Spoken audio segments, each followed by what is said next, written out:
परम प्रिय पावन मिथिला दे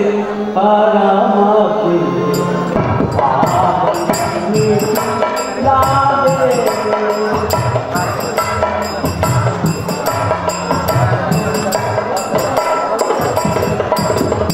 जान जहां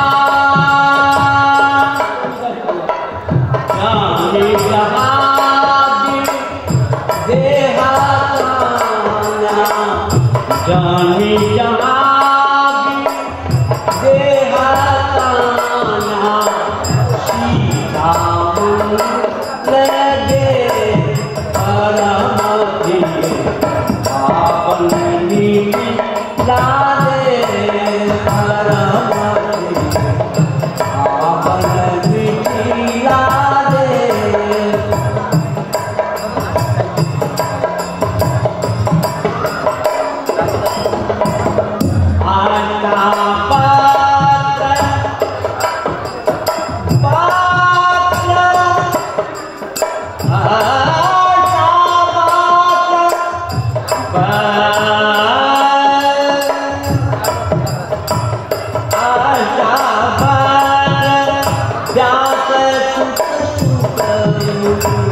परम शांति